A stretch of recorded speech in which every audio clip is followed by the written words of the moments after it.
The Democratic voters do not agree with you. They agree with us. So sad day for you, and I'm not going to let you lie and pretend that the Democratic voters are on your side, because you're a liar and they're not on your side. Do you agree that the Democratic voters are on my side? I don't care what the Democratic voters are on, of whichever side they're on right now. We've lost the plot, okay? No, we've completely lost the plot, because now the conversation is about like you know, the serfs or majority report. And I think that's a completely and utterly unproductive conversation to have. Your strategy is when grifters on the left attack you, whether it's think they're grifters. I think Seder's a grifter. I disagree. Okay. Oh, by the way, so now all of a sudden you're defending Seder. When he calls me a grifter, you don't defend. First of all, I've never heard him call you a grifter. He's called me every name in the book. Okay. He's a low rent grifter. Stop. Okay. No. I'll tell you. I'll out him right now. When we were in Vegas together,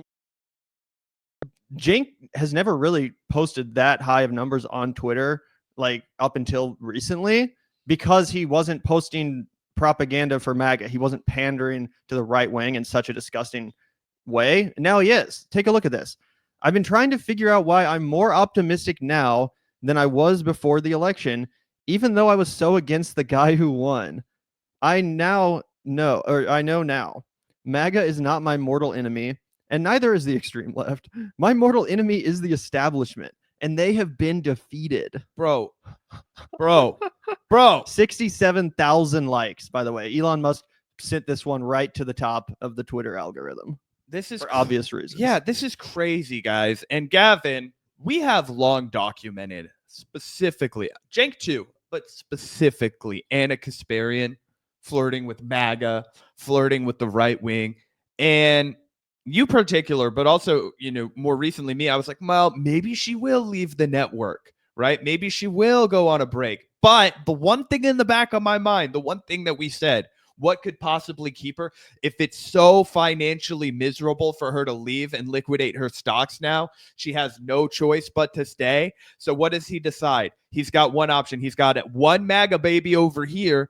Does he go full on? Let's make some money. Let's grow this thing. Or does he continue to cripple TYT, which he spent the last 2 decades building up?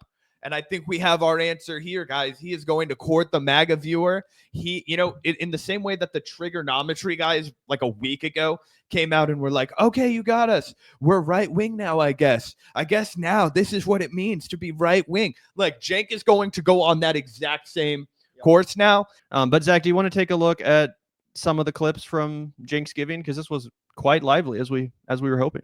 Yeah, you tweeted this one out. Is that a good place to start, Gavin? Definitely. Sweet. Yeah, so Cenk tweeted, "Happy Thanksgiving. I love this country. I'm thankful I have this amazing opportunity to share my thoughts in the marketplace of ideas.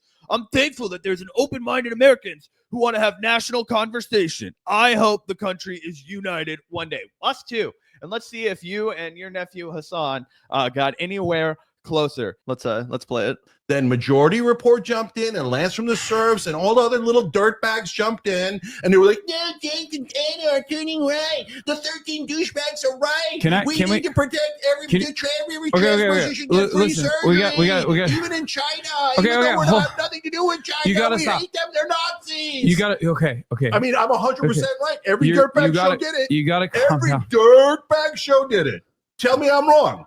This is reframing an issue that is now we've moved away from the electoral consequences of a trans ad to your own personal anger and frustration that you have with left-wing media online. Look, the idiots are making everyone think they are the left. They're like, we're the left, we're the real left. Okay, we are super extreme. You're talking about us.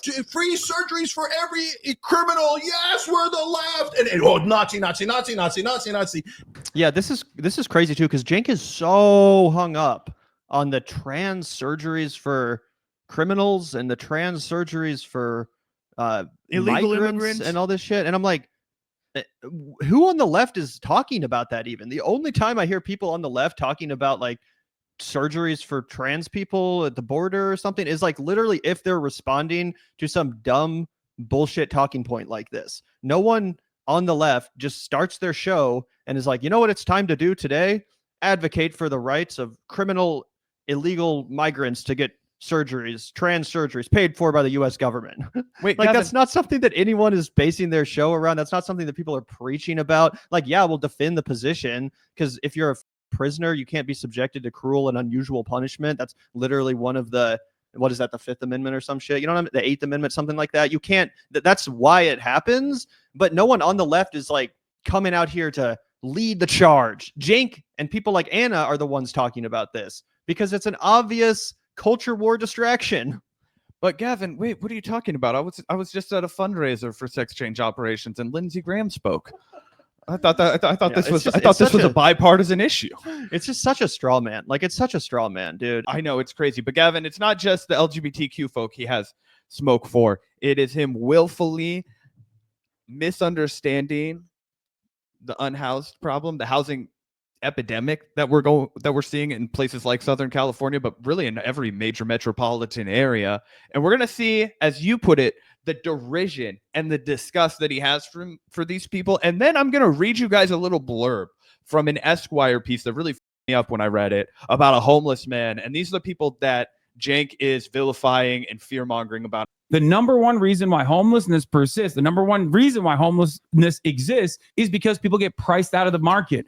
When people get priced out of the market, they start living in their cars. When you start living in your car, you no longer have access to running water. You can't clean yourself. You lose your job. Your job attainment goes away. When you lose your job, you fall further down that pit until you arrive at the homeless guy that has been traumatized by living outside and looks like a crazy person, is probably experiencing significant mental health complications and doing drugs to self-medicate in that process. And everyone sees that and goes, that's crime. Why is no one fixing this? No. And that is the major issue. It's not. I haven't gotten in here in like 20 minutes. So let me address crime. That's like when I bitch about not being able to get a point in, and Gavin will be like, you're literally like never shutting the fuck up. I am Cenk in this situation. I gotta call myself out. First of all, you've definitely talked a lot more than me. I've given you all the space. All right, that's true. That's let me address crime, then we'll get to homelessness. Yeah, then whoever edited that video put that little box over there that said Cenk has actually talked for 20% more. But yeah, I mean, just look at the disgust in Cenk's face, right? As Hasan calmly explains in a very humanistic, progressive way. Again, Cenk is a head honcho of the home of progressives, but he didn't seem very tolerant of that incredibly progressive and 100% accurate explanation. Yeah, you think homeless people are just like lazy and like they don't want to have a good life or something? Like, no, these are deeply traumatized people, and there's a reason why the majority of homelessness exists in cities where rent keeps going up, where people are priced out of, guess what, their home. Hence, they become homeless. It's not like someone just decides to walk outside one day and say, you know what, I think I prefer setting up shop right here on the ground and hand me a crack pipe while you're at it. Like, that's not what happens. And obviously, Cenk knows that. Again, Cenk knows that. He's not stupid, but he has to justify this right-wing pivot. And one of the main ways he has justified the right-wing pivot is by pretending that left-wing people don't care about crime, when in reality, we're the only ones that care about it, Cenk. We're the only ones actually providing the solutions to prevent crime and to prevent homelessness. Because, yeah, no one wants to live in a society where there's homeless people on the street. Of course not. What? Of course not. Why? Because that's state-sponsored violence against the homeless people. It's cold as fuck outside. You think it's okay to have human beings out there without shelter, without clothing, or at least proper clothing? That's insane, bro. Of course no one wants that. Of course we care about it. But we just know that doing more sweeps and adding more cops and adding more money to their budgets, that's not going to help. It's only going to immiserate those desperate people even more. Yeah, you know, we live in downtown Kansas City, so obviously it goes without saying that we see unhoused folks every day, and I've never once felt threatened or jeopardized. In fact, I pass by the same unhoused guy pretty much every single day. And I don't talk about it really because what's there to bring up, but the fact that I've been thinking about him now that it's freezing outside, and he sleeps under the bridge that I walk by every day when I go on a walk, anywhere, and he's usually there and, never, bothers anybody, just always there living under this bridge. And it doesn't get a ton of foot traffic under the bridge, so I understand why he picked it, but he's always there, and I'm always one of the people that's walking by and, wave or, whatever, but he's always there. He's Imagine acting like you're the victim of that guy. Right, that's what I'm saying. Instead of him being the victim of society. Yeah, and it's heartbreaking, right? And you see him there every single day. You're like, how do you get out of this situation if you're that guy? And I just wanted to further illustrate this by the exact example that Hasan gives is perfectly articulated by an unhoused person. And I feel like so often we do not get to hear directly from those people, right? I have people in my own fucking life, direct life, experienced and battled real homelessness, living in your fucking car, battling with the fucking cold, all that shit. And you still don't have a good idea of it. This guy was a writer. He'd been published in Boston Globe. He'd been published in Reuters. He'd been published in, real newspapers, right? But he lost his way. He couldn't get enough work. He lost his house. He's living on the beach in his car with his dog, right? These are the people that Cenk wants you to be afraid of. I'm just going to read a quick excerpt of what this guy's day-to-day life is like for everybody right here. I'll zoom in case you guys want to read along with me. He says, I'm parked in the public lot across from the beach, sitting in the front passenger seat working on a novel. An SUV police cruiser pulls up in front of me, parks close at an angle as if to block me from a would-be escape. This officer is a young blonde woman in a bulletproof vest with a pistol strapped to her abdomen. She says, we've received some calls. People are concerned. Yes, they see you out here and are concerned. She doesn't say who these concerned people are. They're Cenk Uygur and Anna Kasparian, by the way. But the only ones who can see me are the owners of large beachfront homes. Maybe they're looking out their $3 million windows and seeing the consequences of their avarice. What are your plans for the day? She says. She's trying to get me to move along, but the lot is open to the public from dawn to dusk. I have every right to be here. Right, I say. What do you write? Literary fiction. I was a reporter. Anywhere I know? The Boston Globe. Her eyes open wide and she tosses her head back in recognition. She realizes I'm not dissolute and not a threat. She asks for my license and calls it in. Dispatch lets her know I have no criminal record or outstanding warrants. So before she decides this guy's a human being, before she decides, oh, maybe this guy is actually worthy of some dignity, some respect, some human compassion, and not just being shuffled along out of town, he has to produce some citations. Oh, well, what kind of laurels have you won in your life, sir, so that you are allowed to be in a public beachfront park that all of our fucking tax dollars pay for? Again, this is the kind of harassment that homeless people face for doing nothing, right? Yup, 100%, 100%. Let's move on to the next clip. This is one that we've talked a little bit about in the past, but damn, Hasan really did a good job of kind of exposing Cenk and the corruption behind this poly market deal that he's engaged in. As you guys know, TYT is sponsored by Poly Market, and not just in a traditional sense. Cenk now literally refers to the TYT studio sometimes as the Poly Market studio. He'll say live from the Poly Market studio. So let's take a look at the interesting tea that Hasan spilled on the company in question. I think he did this intentionally, knowing that Cenk is in the pocket of this company. So he kind of wanted to start the conversation like this to throw Cenk off, perhaps. I'm not sure, but definitely funny. Let's take a look. Okay. For Poly Market, but no, seriously. Wait. You want to gonna know something about it? You want to know? Let me start that over. It was a little bit low. Okay. For Poly Market, but no, seriously. Wait. You want to know something about it? You want to know something about those? First of all, they got raided by the FBI. The CEO did. Yeah, the CEO did. I don't know if you know this, but they offered me as a starting point of the conversation $1 million to just sponsor my election coverage, and I said no. Good for you. God bless your heart. I probably would have said yes. We know you would have said yes. Okay, so just like that's the entry point of the conversation. They were like, "We'll give you $1 million." I was like, "No." Anyway. Okay.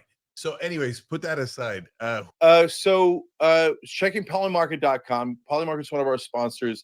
And so yeah, obviously I put that edit together, had to drive home the point. But yeah, $1 million, isn't that crazy? And this is a company that's invested in by Peter Thiel, super sketchy. Like Hasan said, it was recently raided by the FBI, the CEO. Crazy. And again, Cenk, who sits up on his tower talking about how, we're independent media, we're barely scraping by, we're not getting rich over here at the Young Turks. The people that are criticizing us, who have channels with a fraction of our size, they're the ones getting rich, they're the ones profiting. But us, me and Anna, no, we're poor. We're poor. We're barely making it over here in independent media. Meanwhile, taking anything and everything, the highest bidder. Yeah, just groveling for cash. And here's the thing, guys.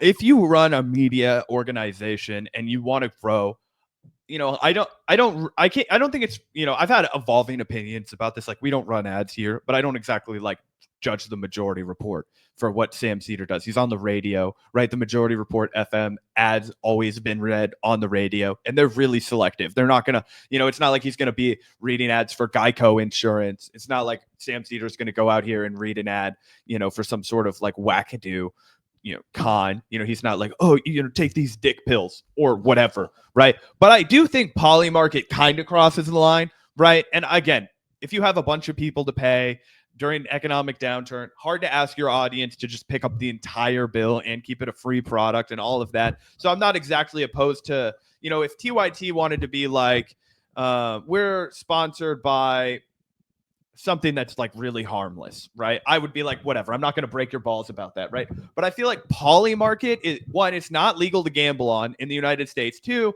promoting gambling products to your audience just seems shady to me. I don't like it. It kind of reeks like selling gold to your audience. It just sounds like con man, crap, right? Like, if they wanted to be funny and they wanted to sell like fleshlights or something, I wouldn't even really care, right? Or if they were like, this is really ethically sourced socks, right? If you're worried about getting your socks from, a sweatshop in Indonesia, no, they make this in America. It's union produced. We're proud to stand by it. I wear these socks, whatever, right? Like, I'm trying to think of an innocuous thing where you could defend it. For sure. I also, I don't judge like just any and every YouTuber for taking sponsors, even political ones. I really generally don't care about it. The main thing that I find to be infuriating is that one, Cenk likes to act as if him and Anna are poor beggars holding it down for independent media when in reality they're funded by billionaires. They've been funded by billionaires the entire time we've been doing our show. Zach, the first video we ever did exposing TYT was a deep dive with a journalist who came on to tell us all about the Jeffrey Katzenberg investment and just how in bed Cenk was with big money, with corporate media, right? Despite pretending the entire time to be opposition. No, TYT is controlled opposition. That's what we've been telling you guys, at least since they took the Jeffrey Katzenberg investment. By the way, Jeffrey Katzenberg, huge anti-homeless guy, that's like his number one activist he's cause. also a billionaire, so they are billionaire funded media by definition. That's what I just said. Yeah, 100%. I'm just doubling down on your point. Yeah, and this guy specifically, Jeffrey Katzenberg, the first billionaire they really cuddled up to, like I said, what was his number one activist cause? Probably still is the homelessness issue in California. And he basically turned TYT into a vessel for his own grievances. Now they're stooping even lower. They're taking money from Polymarket. They're taking money for anyone and everyone. And obviously they're realigning their political beliefs in real time to have access to even more donors and even more sponsors of even more shameless variety. That's what this is about, guys. We keep telling you, and people don't want to believe us. Not all of you, but some of you do. But the reason why people do this right-wing grift is the money. It opens you up to all of these sources of immense wealth, which absolutely corrupts you. Cenk himself will be the first to tell you that in any other context. He started the whole show bitching about the corrupting influence of money. But it doesn't affect me. It doesn't affect me. Of course not. It's crazy too, because it's like, again, we're not talking about some sort of like amorphous, I don't have any involvement in what you do. I just care about your audience. You have 5 million subs. This is the chart that we use for people who have 5 million subs, whatever. No, Jeffrey Katzenberg made an investment. This was not a donation. This was not a paid sponsorship. This was an investment. At that time, they then became billionaire-sponsored media. So while in one breath, they're talking about how we have to fight back against the corporate media, all they mean is they're trying to fight back against cable news because Cenk deep down wants to be cable news. He doesn't want to present an alternative. He wants to be the alternative because he knows that will make him richer. And that's the delusion that he sold to Anna Kasparian on so many years ago and made her stay at the Young Turks instead of jumping to some other bigger and more profitable venture, right? Instead of going her own way, she stuck around with Cenk, and now the Young Turks is flailing, and now the Young Turks isn't doing anything, okay? They're stuck in the water, so they're running right. And that's just going to sink them, right? It's kind of like being in quicksand, right? The more you struggle, the deeper you're just going to sink. I genuinely think that's where the Young Turks are, and I will be interested in how long it takes for them to drop the home of progressives, because it's so hard to tether yourself to that Bernie Sanders legacy and then also be so pro-corporate, right? Polymarket's not even legal to gamble on in the United States, guys. I tried, right? I tried to bet on it. I used to use that website Predicted. I think I came out like $35 in the hole on that website. You know what I mean? But you can't use Polymarket in America. So that not only are they pushing something that you can't even use in America, right? But it's a shady business. Next, it'll be cryptocurrency. That's the other thing I really want to talk about on our show more in the future, Gavin. Here, I can turn the heater up. Oh, you're good. You're good. It was just colder out there, so yeah, it's for better sure. in here. It's not a big deal though. The thing is it's right now we're seeing a weird crypto bump too, and that's the other thing. I wouldn't be surprised if TYT got in on this. So keep your eyes out, guys, because this will be a ginormous red flag. What we're seeing right now, okay, is a huge pump and dump. And what it is a lot of people are trying to validate and legitimize cryptocurrency by getting Bitcoin speculative, like the amount of money that one Bitcoin costs, right? Bitcoin is a speculative asset. It's not a currency. Don't let anybody lie to you. But they're trying to pump it to $100,000 per share per Bitcoin, right? And what they're doing is they're printing tons and tons of shit like Tether, and they're manufacturing all of this shit, and they're getting big business to buy up tons of it. Huge whales like JP Morgan Chase, like all the big Wall Street hedge funds, they're pumping. And what does that do? It convinces little pea-brain idiots that like to watch the Patrick David podcast and think that they're like really sophisticated business bros, and it leads a lot of vulnerable people to buy in on Bitcoin because, oh man, this is how we're going to topple the establishment, man. This is how it's going to be a big overhaul. And then they're going to lose their ass. There's going to be a ginormous cratering of the asset value of Bitcoin. All right, guys, Google the tulip frenzy. It is going to be a tulip situation. It's a bubble up and burst. And I just want everybody to remember that, and I'll be appalled but not surprised if TYT tries to get in on that action super late to the party. I remember when they were pumping Bitcoin to 50K. Okay, I remember all of this. I remember the 2017 crash in December when a lot of people lost a bunch of money. I've been on this shit. So just forewarning everybody, Polymarket's pushing crypto. I wouldn't be surprised if you see Cenk starting to push a crypto and even lie to you about how blockchain is going to be used in elections one day to make streamlining elections possible online. All that shit, horse shit. They're never going to use this technology for anything but robbing you blind and continuing to extract wealth from you with their weird speculative access. There's already the pumping up with Doge, the Department of Government Efficiency, the Dogecoin value skyrocketing off of that. It's just a way to pick the meat off of your already feeble bones. Oh yeah, 100%. And according to Tracy, Cenk is interested in Bitcoin. He even showed a book he was reading on air about Bitcoin on TYT. So that checks out. Yep, you guys heard it here first. Yep, you heard it here first. Within a matter of months, I bet you $1 million Cenk and Anna are hawking crypto on the Young Turks. What an absolute disgrace. I swear to God, guys, nothing makes me feel more like we're in a late stage capitalist society, a crumbling society, than the emergence of crypto and the fact that it's actually like still a popular thing, because it's just so obviously bullshit. Like, at least when you're betting on the stock market, you're betting on real products, real companies, Microsoft, McDonald's, things that people actually spend money to buy and interact with. When you're betting on crypto, it's just a bunch of amorphous crap. None of it's real. No one's using any of those coins to buy shit. No one's using even the most popular ones. No one's actually using for anything. So it's just like the stock market, but fake. The stock market, but a total charade. I don't understand it, but Zach's obviously 100% right about what the actual point is: the further extraction of resources and wealth. With all that said, we saved the best for last, guys. We saved the best for last. There's one more clip we wanted to show you guys. This one's pretty long compared to the other three we just watched. And this one's wild because we have Cenk specifically coming for Mr. Sam Seder. I think it's fair to say, Zach, that he saw Sam's interview on the Vanguard because he seems salty. He seems pissed. Cenk can't fucking keep his cards to the chest. Not only do I know that he watched that Sam Seder interview, I also know it's the final straw for when he started coming after Silly and Billy. Once we had Sam Seder and we cut that clip that did like 250,000 views of him coming after Anna Kasparian and basically laying out, hey, we all know what's going on. We all know you're doing the rave Dubin. We all know you're doing the Demi Jor. Okay. And then it really got under his skin when Sam doubled down on Tim Pool's podcast. So anyway, everybody, buckle up because Cenk is unraveling. We love to see him, and nobody can read him for filth like the Vanguard. So with all that said, let's plow into this doozy. Yep. Let's pull this one up, guys. You're definitely going to enjoy this meltdown.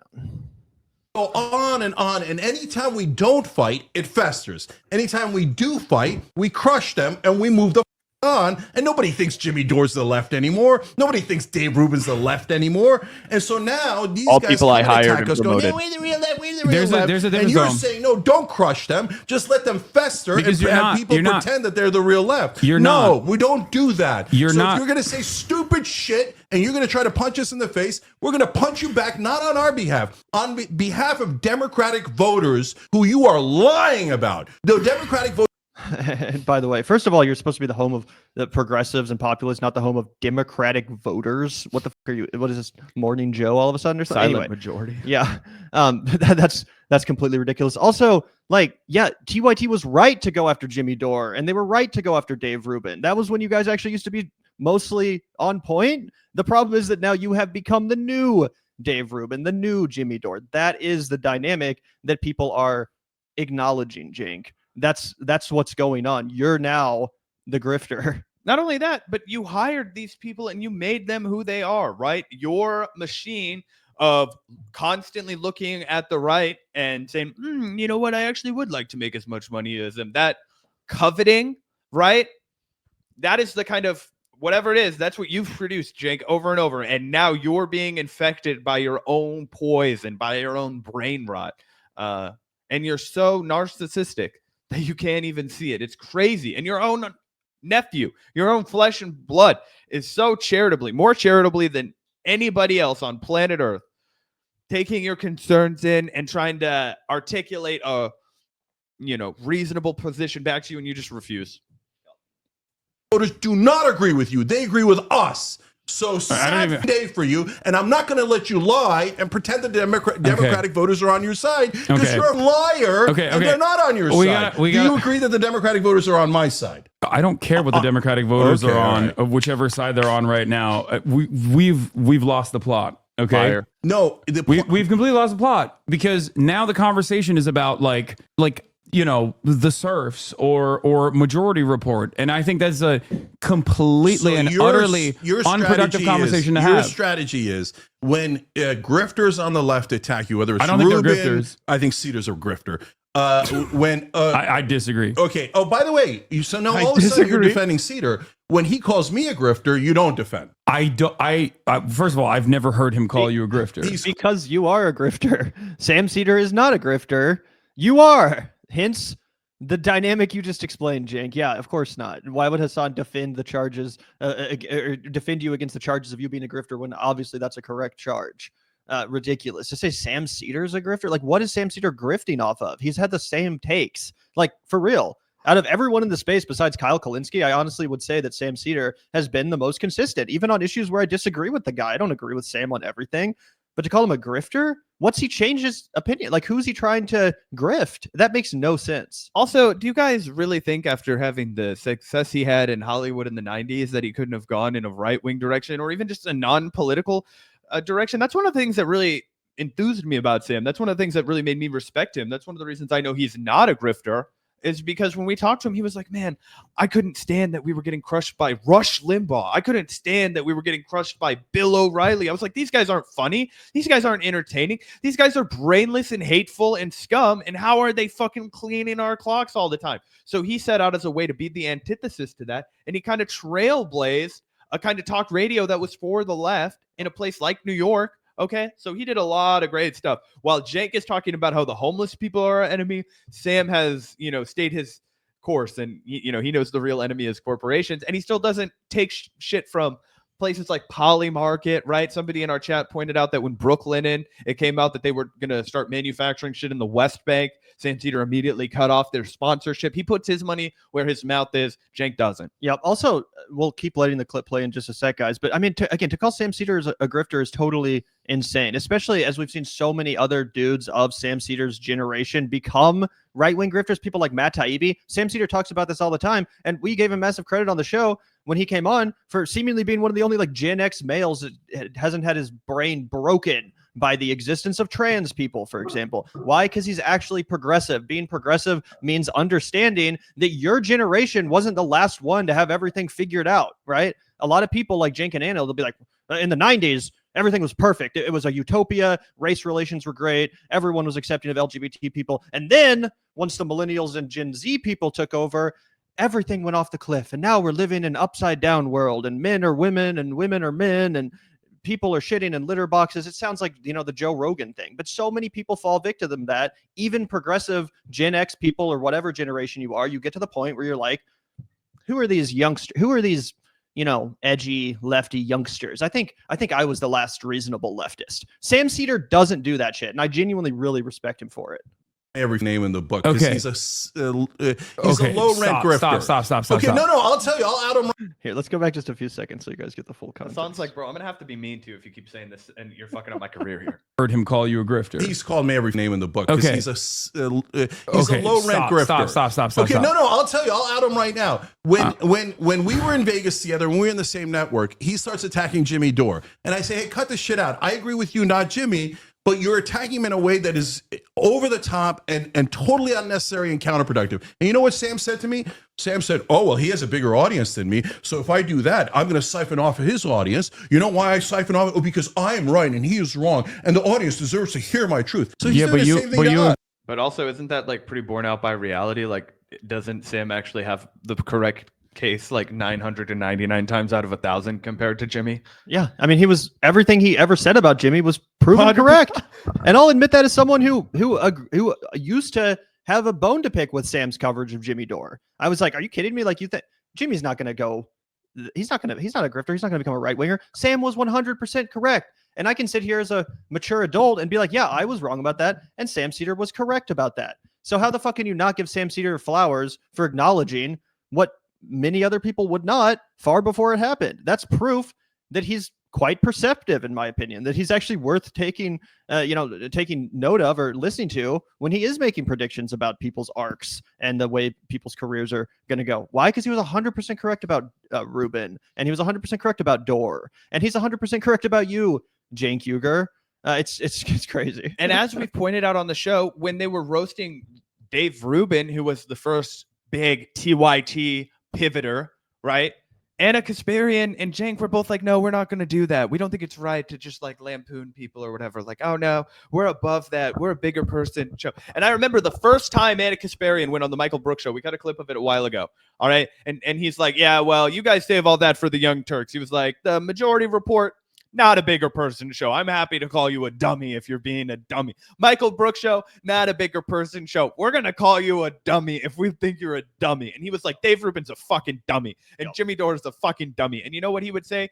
I don't want to speak for Michael because people get really fucking sensitive about that. But let's just say he had eyes, ears, and if it walked like a pig and squeaked like a pig and oinked like a pig, guess what? It might be a fucking pig.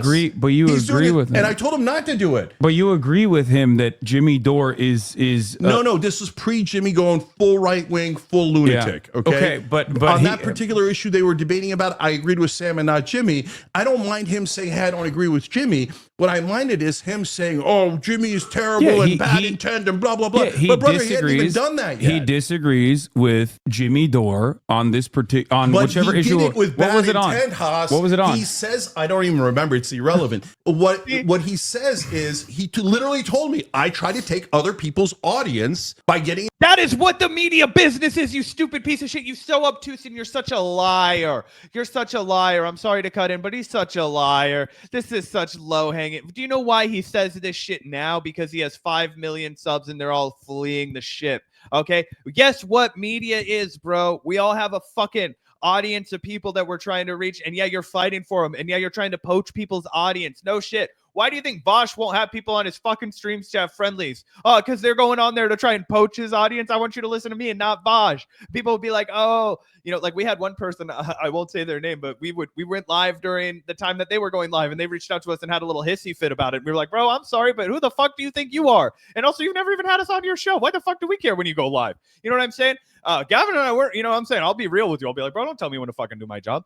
But the reality is like that is the whole business, right? Like I always use the Thunder Lips analogy, Gavin, right? They'll be like, you guys were going really crazy in there. I'll be like, that's the name of the game, pal. Okay, we're trying to reach people. I'm proselytizing. Okay, I'm preaching up here. I'm building a religion. Yeah, that's YouTube. And also that's politics. Like, yeah, you got to win the battle of ideas, as cheesy as it sounds. And on YouTube, how do you do that? Well, there's this thing called the algorithm.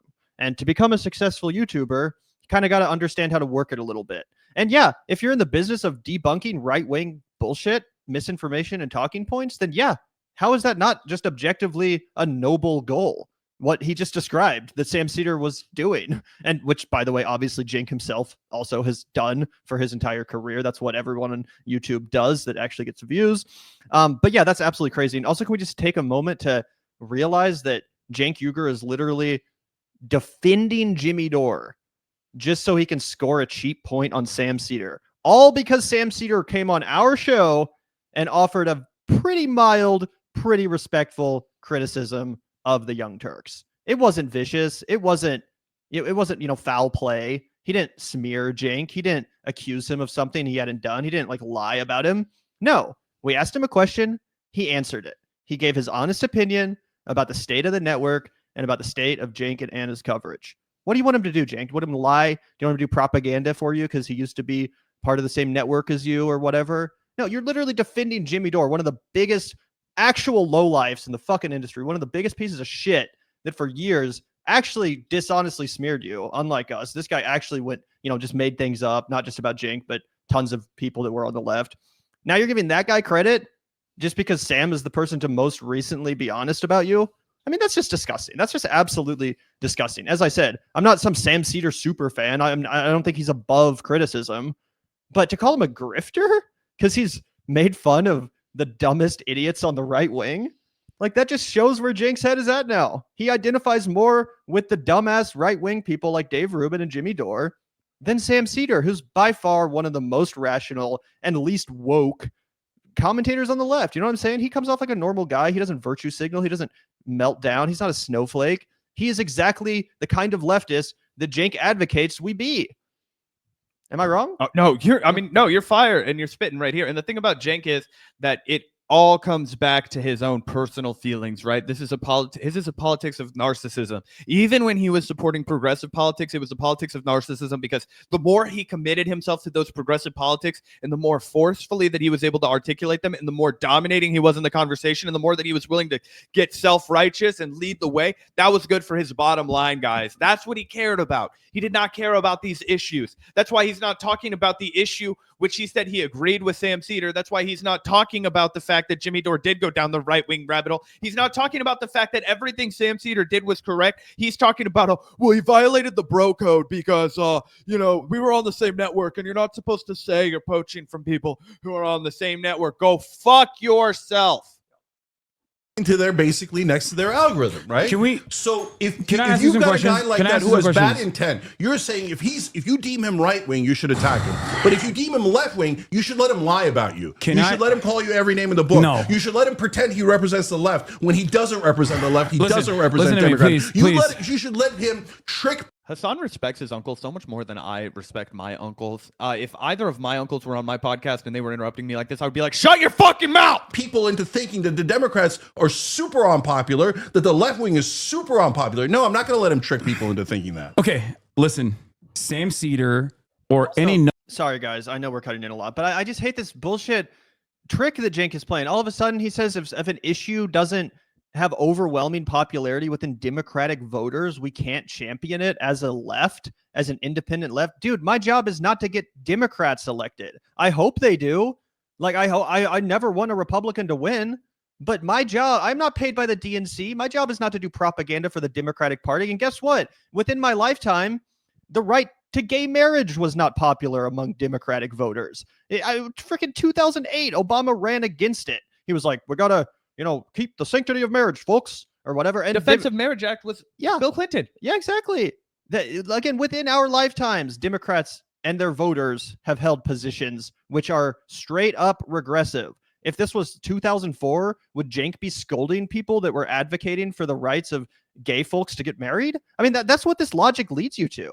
Is that not like exactly what's happening? Because yeah, guess what? Sometimes being a progressive, sometimes being a leftist does mean you have to fight to normalize or popularize an issue that is kind of fringe or niche. That's how most activist issues start out. You think at first the gay rights was a popular thing? No, that's why they had to do Stonewall and years and years and years of intense activist struggle. Same with the Civil Rights Act, same with every progressive win in history. And now Cenk wants to sit here and scold people that are slightly to the left of Democratic voters, the same voters who he constantly contends are increasingly the out of touch, wealthy, coastal and suburbanites that the Democrats are pursuing instead of working people. So which is it?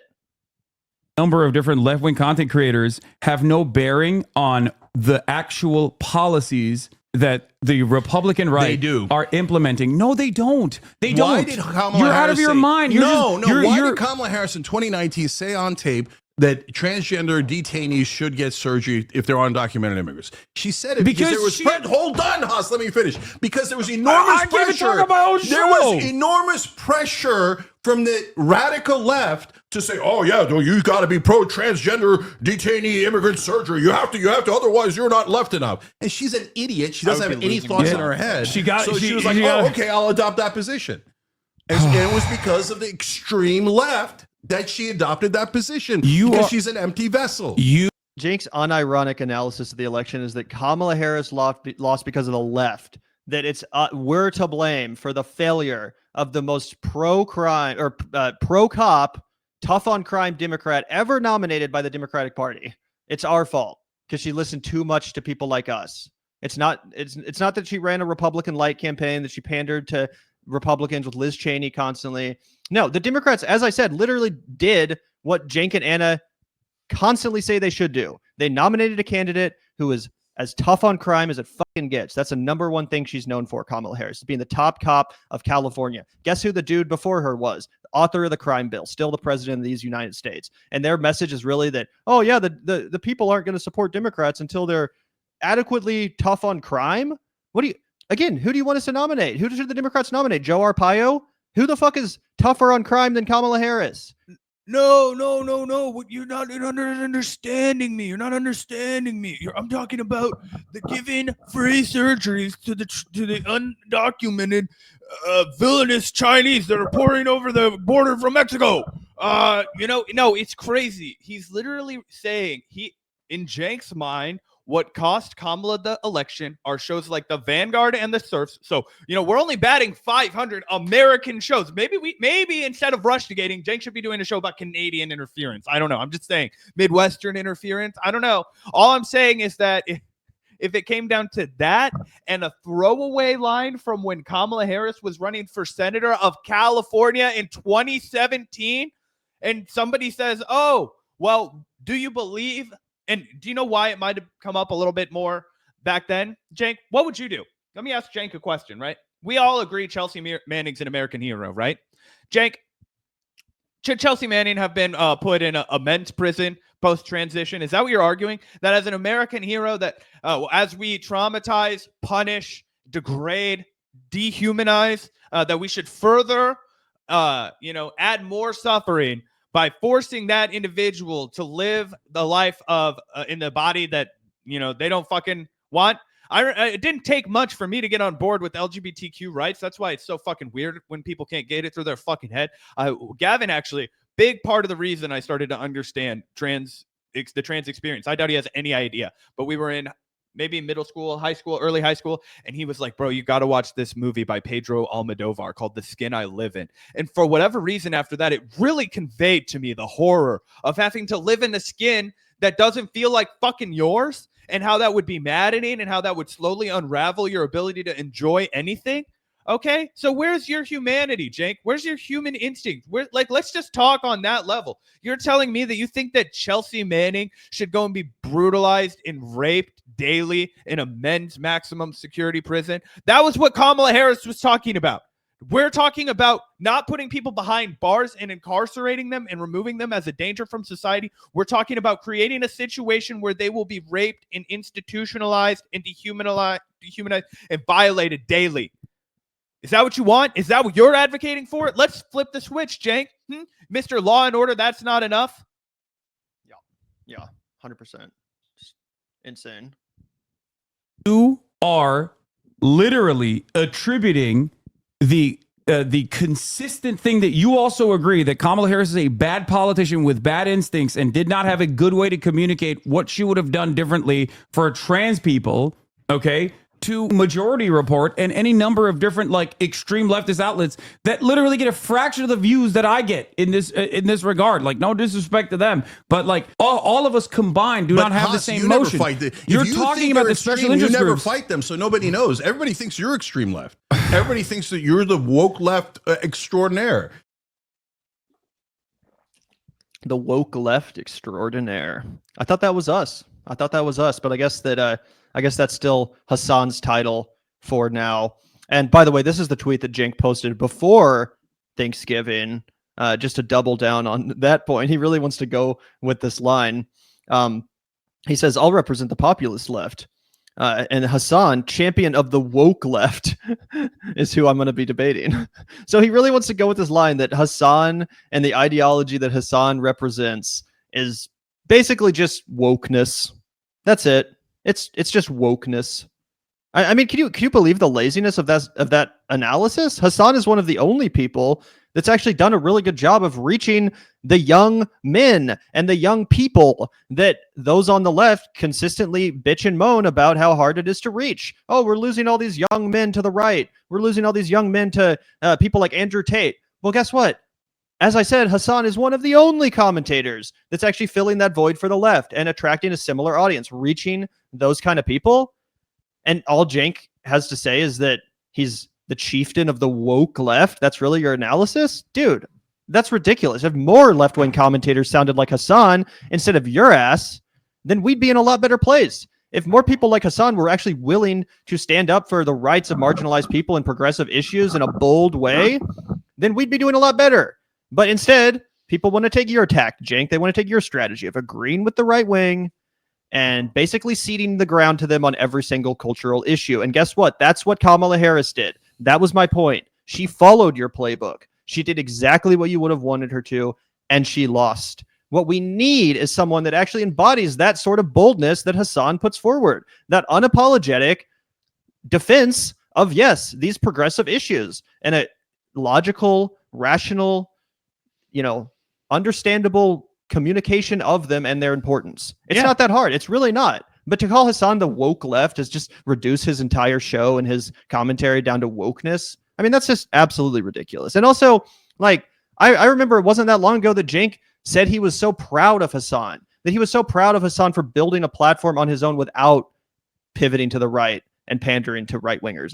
It literally was like 4 years ago. I forget which video, but we reacted to it. Cenk said, "I'm so proud of you, Hasan, for becoming successful, for building this platform, for following in my footsteps, and not by taking the easy way out, not by taking the shortcut, which is to pivot to the right and pander to the worst people in this country." That's exactly what Cenk's done. And yeah, shout out to Hasan for, keeping it real.